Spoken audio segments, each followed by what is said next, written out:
This is the Parenting IQ podcast where our mission is to equip you during your child's academic years to bring learning to the daily little moments. I'm your host, Dr. Kelly Cagle, and I want to welcome you to Season 4, Little Moments, Big Impacts.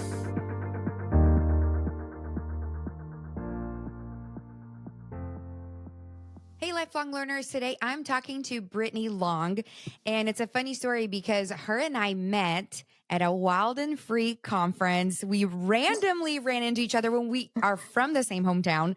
We attend the same church, and we were in Nashville, Tennessee, not in our hometown. And we ran into each other, and I said, wait a minute, I know you. You go to Mercy Culture. So here we are. I asked her to come along and share a little bit about her beautiful journey of homeschooling. She is going to introduce herself, tell you how many kids she's got, because she's going to do a way better job at it than me. So, hey, Brittany, thanks for being here today with us. Hey, thanks for having me, Kelly. I'm so excited. Yeah, me too. I know you are a wealth of information when it comes to homeschooling and mothering your kids and really just being an advocate for the health of your home. So I'm super excited to have you here with us, but let's get started and have you introduce yourself, who you are, and also your beautiful family, please. Yeah, so my name is Brittany. I am a mother of 4 children. I've been married to my husband for 12 years, and we have 4 kids, ages 10, 9, 7.5, because that half is important to them. It matters. And a 5-year-old. So 4 kids between 10 and 5. That's amazing. And they really look like quadruplets. When you see them, right, there's no denying they belong to you and your husband. It's so cute. Okay, so homeschooling, jumping into homeschooling. We have a lot of people that are wanting to explore this new way of schooling, or not new, but for them, it'll be new. Can you tell us a little bit what led to your decision to homeschool your kids? So my parents' best friends homeschooled their 6 kids, and I'm 8 years older than their oldest. And so I really just got to see the full picture of it. I mean, they're still technically homeschooling one of their kids. So I've gotten to see the full picture of it. And I just love the way they lived life. I loved that whenever he got a contract job in a different state, they got to move with him. And just their closeness really, really struck me growing up. And also watching them get to pursue what they were interested in, and not, because I had all these interests, but I shouldn't have time with school and extracurricular. And so I really just was like, man, look at all this opportunity they get to explore things that are interesting to them. Mm-hmm. And so I knew I wanted to homeschool my kids. And so when I told my husband before we were even married that I would like to homeschool my kids, he said, we'll see. And I was like, yeah, we'll see. Oh, that's funny. That's a great answer. Yeah. So here we are. Once we found out, I had a really great job in the fashion industry, and that job, they eliminated the position. And so I didn't have a job to go back to after my first was born. And I was really, really excited, because I was like, oh, I get to stay home. My husband's like, I don't know. And so I found out I was pregnant with our second when our oldest was 5 months old. And he was like, well, I guess you're staying home and homeschooling. And because at that point, we couldn't afford childcare for 2 infants, for 2 babies. So it was just, didn't make financial sense to send me to work at that point. Wow. And so it's crazy to me to hear that story, because I had never heard this story before. And he already answered that for you. You didn't even have to bring it. The baby is 5 months old, and he's the one that said, hey, you're homeschooling. So he saw the future and already spoke that into existence, into your life. And almost like that role that he called, he spoke over you. That's so awesome. I love that. I just want to add here, because I get asked this often, like why we left the school where we were and all the things, because it was a university model school. So we still had somewhat of the flexibility, and why we decided to go full-time homeschooling. And it's really similar to yours. The flexibility that this model brings is kind of unmatched. Like Yeah. there's nothing else like it. And our oldest right now is 13 and he's doing biology because we just noticed that the science that came with the curriculum we purchased, we're like, man, like he's not interested in this. Let's just skip it. He loves learning about the human body. He's an athlete. So exploring That's the body and awesome. the muscles and the bones and all the parts of what makes you tick and your diet, why it's important. All these things are kind of life to him, That's And so we're awesome. like, we can change it. We can pivot. We don't have to follow just because he's, seventh or eighth grade or whatever grade he's in. Doesn't mean we have to abide by what the system standards, curriculum standards call out for his Yeah. life. So I love the points that you brought up because they are actually my reasons too. My husband and I, that's what we were, some of our reasons to homeschool our kids. Okay. Now, I know that you've been in this for a lot of years because your oldest is just about the same age as mine, and you've been homeschooling the entire time. Yeah. So, in your exploring, because I know you're really into it as far as figuring out exactly what you want to do, what speaks to your kids, what makes them tick, because you know your kids really well, you're with them all the time.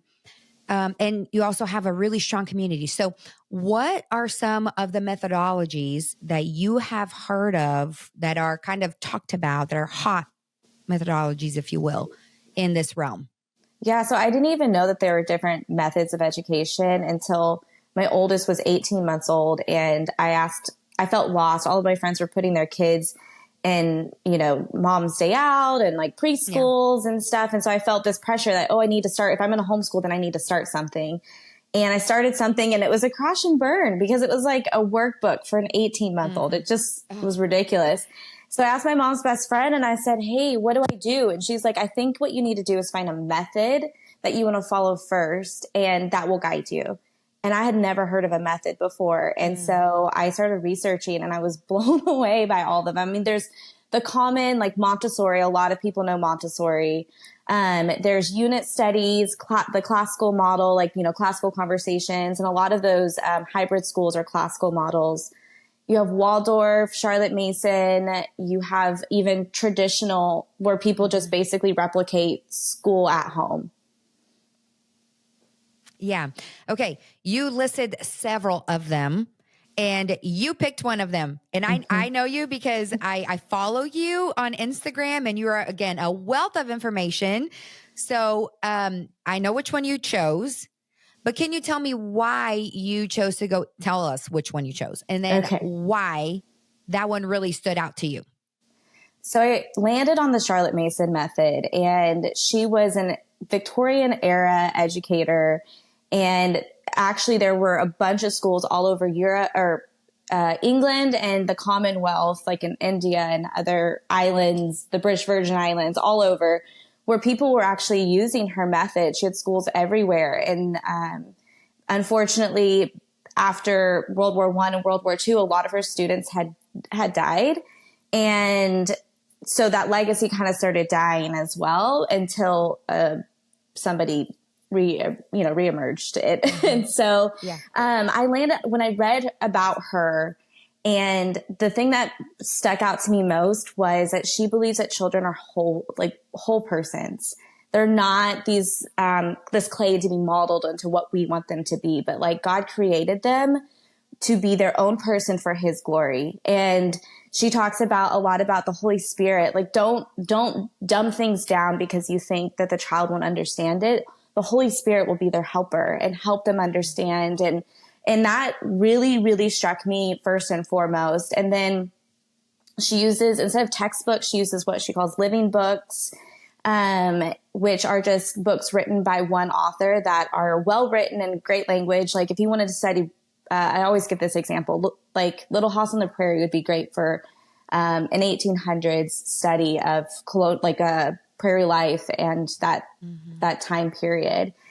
And then another thing that I loved was delayed education, not starting any formal schooling until age 7, which gives them plenty of time to just be little and allow their brains to develop, their hands to develop and everything before you dive into formal lessons. And then just a broad education as well. Like we do composer study and hymn study and poet study and nature study. And it's not, and she says this, not because it interests you. She's like, you never know what the Lord's going to use to strike a flame in your child. Like you never know. They may be listening to this, classical composer and be so inspired that they want to end up, composing music or something of the sort. So I just loved that. She's like, you just lay it all. She calls it a feast. You just lay the feast before them and the Lord will work in them through that. I love that. What a beautiful description. Cause I could visualize it as you're talking of how one of the things that I believe happens very often. And in my research, this is kind of what I've seen, like a pattern, that sadly, these little kids are almost becoming little robots that are programmed to do a certain thing, learn a certain thing, study a certain thing. And as you said, sometimes it's even like, hey, you're going to go to this college because this is where I went. And this is our family legacy. And all of these things, you're going to play this sport because this is what I played. You're going to do this. You're going to play this instrument. And kids don't even have space to flourish on their own. Like you mentioned, God created them with their DNA, their fingerprints. You don't have the same fingerprints as your kids, even though they came from you, And so why would it be that we would get to call out these things, And so I love that you talked about that, the whole child in that, because that's one of the things that the beauty of the freedom that we have here, right? Is, hey, what are you into? And that can be a little overwhelming, I think, for parents because they're like, wait, that sounds chaotic, that I'm just going to follow my child. Right. And it's the complete opposite. It's, hey, I'm giving you options. Here's a whole bunch. Yeah. Take a look. What interests you? Yeah. Right. Yeah. That's my favorite part of the method because I don't think I would have never done nature study. I didn't grow up being an outdoors person. And I started when my oldest was 2 is when I found Charlotte Mason. And so I still had 5 years really to develop my understanding of the method. So I dove into nature study myself first. So that way I understood it and I had this habit of noticing signs in nature and it became now I love it. Now it's my favorite subject to do with them. And I would have never, ever done that if I hadn't found this method. I was actually just having a conversation with a friend yesterday and we're talking about how much we change as humans. And sometimes there's this stigma that you shouldn't change, you should remain the same. But golly gracious, like if I were the same as I was as a 16-year-old girl, like I would be a terrible mom. Right. And you just said, I'm not an outdoorsy person, but you evolve because you are now wearing a new hat as a mom. And so you're going to have kids and you don't know who they're going to be, what their interests are going to be. I would have never guessed that I would have a soccer player. You know what I mean? And so now we tap into, hey, what does this world look like? What do we need to do here? And so, great point of you saying, hey, I knew we were heading into something. So I decided to explore it for myself and do the work myself. So I love that perspective. Another point that I love you brought up, and I think is so important. Your kids were little and you tapped into a mentor and someone you looked up to that you knew would be a great starting point for information. Yeah. Right? Community, people you trust. Yeah, it takes a village. It is a tired saying, but it is so true. Yeah, no, I love that. And COVID has shifted, and I'm sure that the original homeschoolers are like, okay, here are all these people trying to do this, and I hope they get it right. But we can just pray and hope for the best because I'm one of those too, right? We've shifted since COVID. Yeah. And we are doing this work and learning this. But community. Can you talk about the role of community in your day Mm. to day, whether it's teaching your kids or having a struggling learner or encouraging words as a mom or any other piece of advice that you have in regards to community and how important that is? Community is everything. I joined a community out of desperation. All of my homeschool friends moved out of state, and my children were still in preschool and toddler baby phase, but I knew that that would be the heartbeat. I had watched it with my parents' best friends, their deep community that they had for their kids. And I just knew that, because a lot of people talk about, well, what about socialization? And it's just, first of all, I mean, I don't know very many people these days that are just choosing to live under a rock all the time. We're very social creatures. The Lord created us to desire community. And so it should be innate in us. And even though I'm an intense introvert and I can tend to want to just stay home and be on the couch reading a book, right. I knew that my kids needed that structure of community, that constant. And so I found a group. It was a nature group, once again, stretching myself. Yeah. And now I've been with that group for, it's almost 8 years. This next year, the group is shifting and we're changing some things, but it's all amazing and great. It's to adjust things for our older children. And it has been monumental just to be able to sit every single week and have a conversation with another mom, a group of moms really, and say like, oh, I'm struggling here. Oh, I read this and I've heard of this and maybe you should try this. And even if it's behavioral, being able to talk to other moms and especially because you're with your kids all day, every day. So we see every part of them that a lot of parents may not see because their kids are not with them all day. And so it can weigh a lot. It could feel very weighty because you realize you're responsible for the soul as well. And so you want to steward it well. And I think that's what most homeschoolers, that they homeschool from that intent. Like, I want to be the one to steward this all the time. And so it's just having that community, especially like I have a different learner and she is brilliant in her own ways, but she really, it was a struggle to begin with. And so having those moms to talk to me about, oh, the occupational therapy, oh, do this. And, oh, this is a great thing for dyslexia, just trying to really pinpoint, what's going to work, because you can waste a lot of money easily when you're homeschooling, because you're just trying to grasp for something that works. And when you have a different learner, a child who's struggling, you're constantly grasping because you're just trying to figure out what's going to work. And, being able to bounce things off of other people has really saved me time and money, really. Yeah. But then also just to homeschool together, being able to learn together, being able to, and not traditional, being outside and learning nature together is just so fun. Just to observe the creation and the things that our kids know and the conversations that they have are just so sweet and so different than what you hear from, other kids their age. The things that are really important to other kids are not that important to these homeschool kids.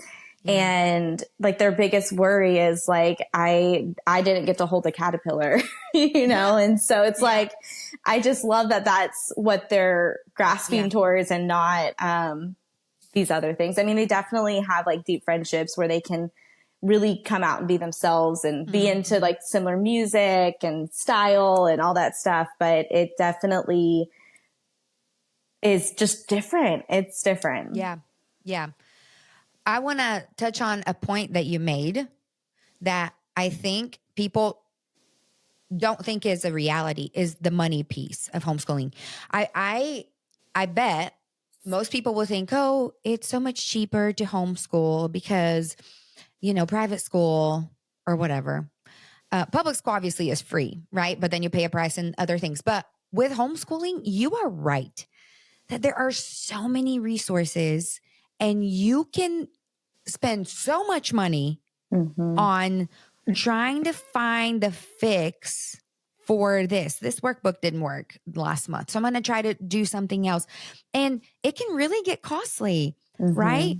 But you brought up the fact that sometimes it's just going outside and letting them tap into nature and their curiosity, or turning on a song, a composer, something that, and it can really be simple sometimes to just say, hey, let me not say no to a fix, if you will, right? That requires money, requires more work, as far as another resource is what I'm really ultimately getting to. Yeah. Right. Yeah. One thing, I used to do consulting. It took a little bit too much of my time, so I had to lay it down. But I really loved, like, the number one advice I would give to especially people coming out of any school, private school or public school, is to spend a year deschooling. Like, don't do anything. Just let things just happen naturally, because you'll see how often our kids are just natural learners. Yep.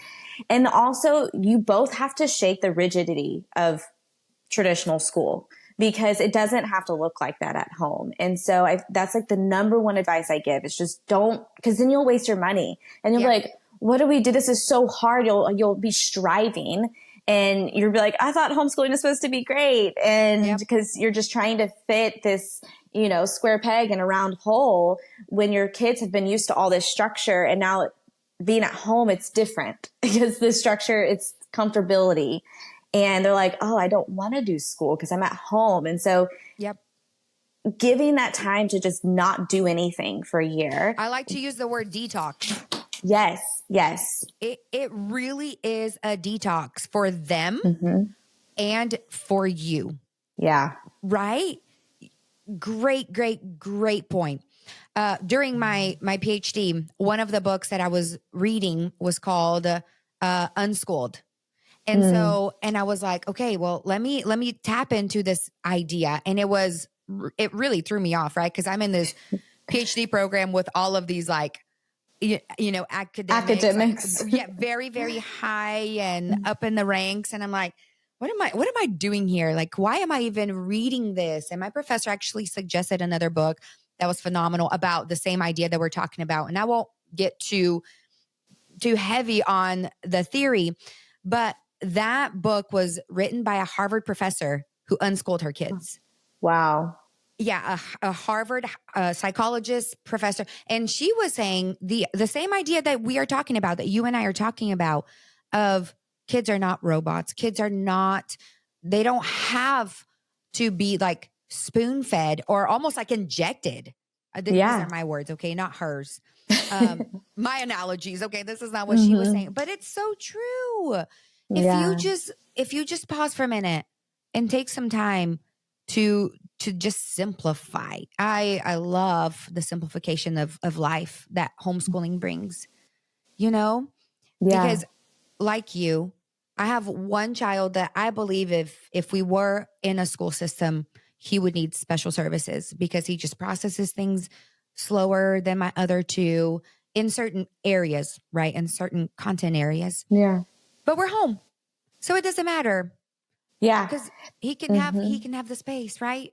I love it because, I mean, I look at my different learner and I'm just like, if they were at school, they would drown and get left behind, because I've given her all this time. And I actually we didn't even tell her that she had any learning differences until this year, because we felt like she could handle it this year, maturity wise, and not because she is a big feeler too. So I didn't want her to feel any shame over it. I didn't want to necessarily speak that over her. And so when she was struggling reading one day this year, I said, you know what? You have this thing called dyslexia, and it just makes it kind of hard. It's like, mommy has it too. And it just sometimes makes the words bounce around or makes it hard to read. And it's okay. And I started naming my friends that also have it. And these are friends who are also creatives and in the creative industries that she wants to pursue. And so I told her, and she was like, oh my goodness, they do that and they do that. And they also homeschool so cool too. And so she just got to see. And even when I told her that we gave her an extra year, that I didn't start school when we were supposed to with her, she was just like, oh, okay. Yeah. I waited though. I didn't tell her, okay, Yeah. we're not going to start school this year. I waited until she could be mature enough to understand that like, hey, we're doing this because I think you just need extra time. I love that because she isn't in a system that brings that comparison. Yeah. I love what you just said. Oh, okay. I guarantee you that was her exact response. Oh, okay. Yep. Right. Because she's got no one else to compare herself to other than her siblings, which, you know, It's going to happen that's like regardless. whatever. Yeah. Yeah. But that's so cool because all of these labels that kids end up getting that they feel held back, and then they compare, and that spirit of comparison really taps into our kids from an early age.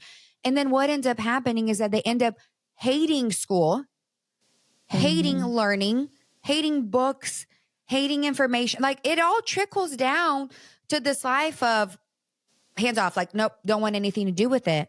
Right. And it can really impact their future self and their confidence, right? And who they become because of these unfortunate labels that are meant to help, but sometimes, and I'm talking about in a system where it's really spoken over them. Well, and, because then they're pulled out of their classrooms to go do this special class. And it's like, I remember being pulled out of those classes, and I was reading at the 3rd grade reading level in kindergarten, but I was pulled out because I was struggling reading aloud because that's where my struggle is. I could read silently perfectly, but as soon as I read out loud, things started to move around. Wow. And it was very frustrating for me to be in that class because I'm listening to all these other kids not be able to read. And I'm reading at a 3rd grade reading level. And I'm like, I don't know what I'm doing in here because I can read. Just because I can't read out loud well yet doesn't mean that I need to be in here necessarily, especially that early in kindergarten. That's what I was about to say. You were a kinder baby. Yes. What?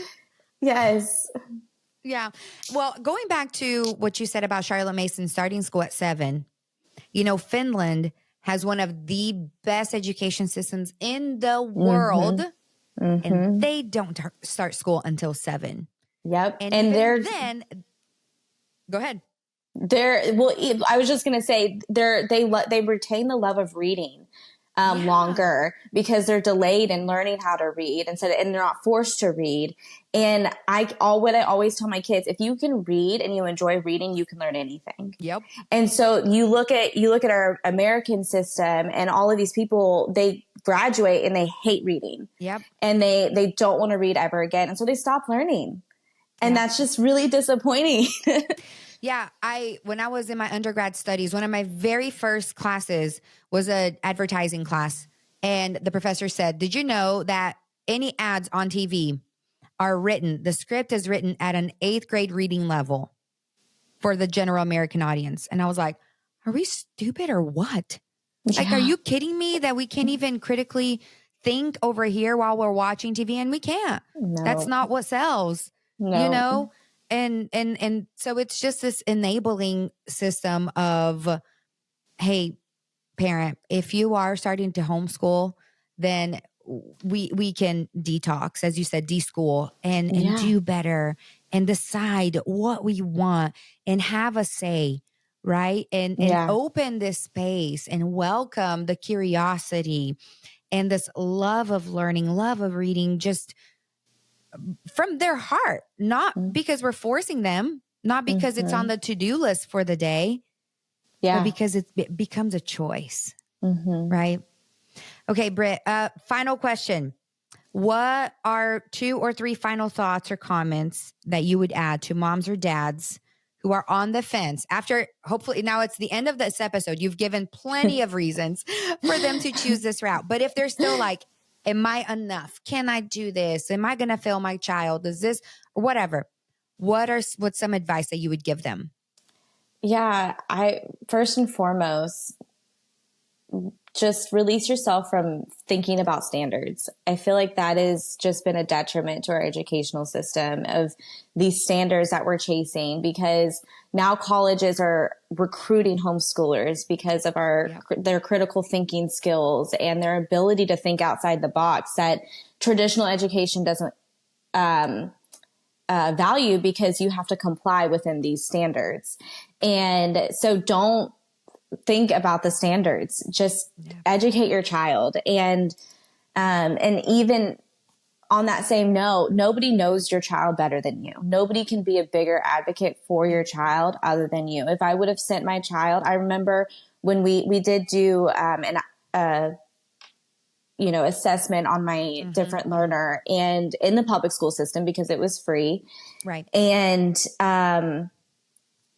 they said, "Oh, well, we'll look forward to seeing you in a few years." And Yeah. I left there and I was like, absolutely not. After what I experienced of how you even assessed her, it stressed me out. It almost brought me to tears. I was like, I feel like that hurt her more than it helped her. And so, if you have a different learner, don't think, or even if you have dyslexia, I know people say, oh, I have dyslexia, I don't think I can teach my children. I have it. I have two friends who have it even like worse than I do. They do struggle more with just reading in general, whereas I can at least read to myself, and I've obtained the skills to read aloud decently well now to my children.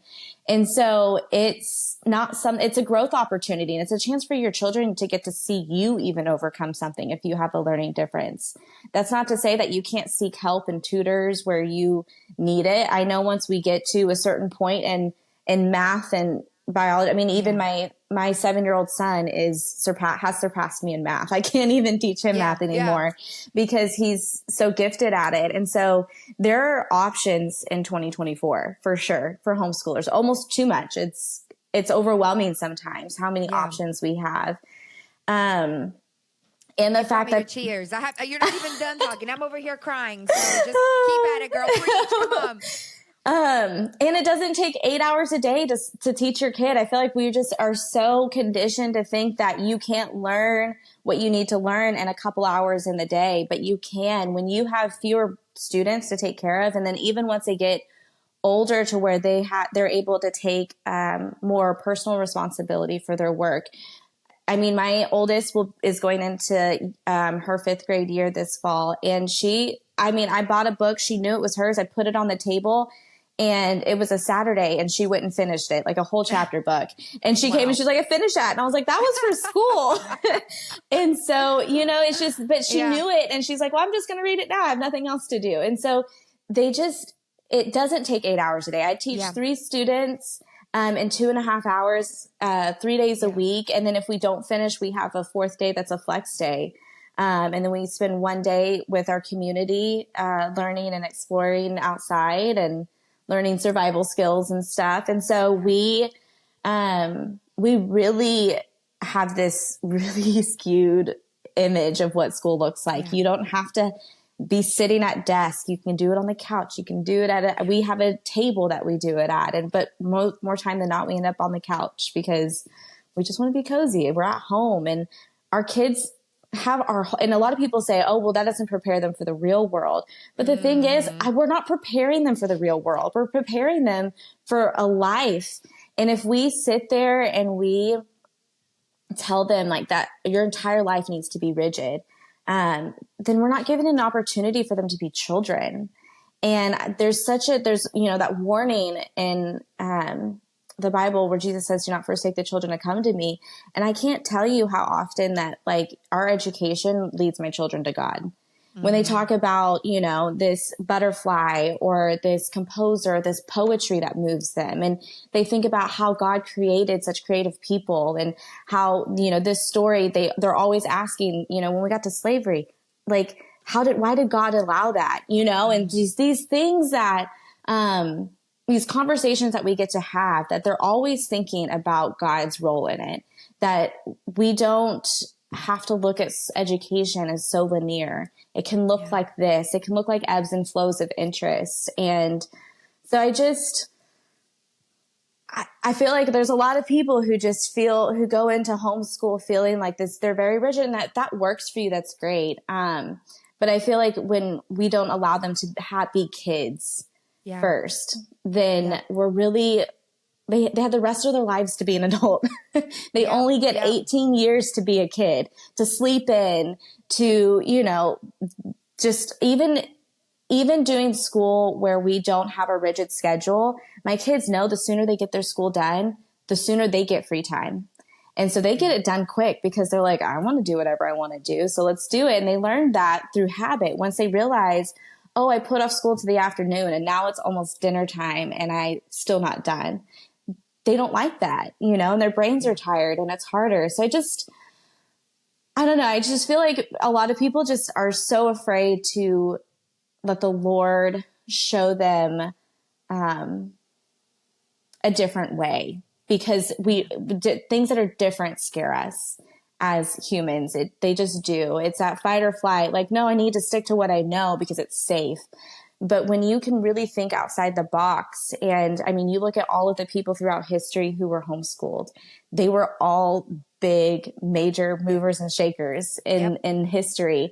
And so, and even with school not being something that was established and required, of course, it's good that we don't have child labor and all that stuff, but it's still something that is so new to our human existence.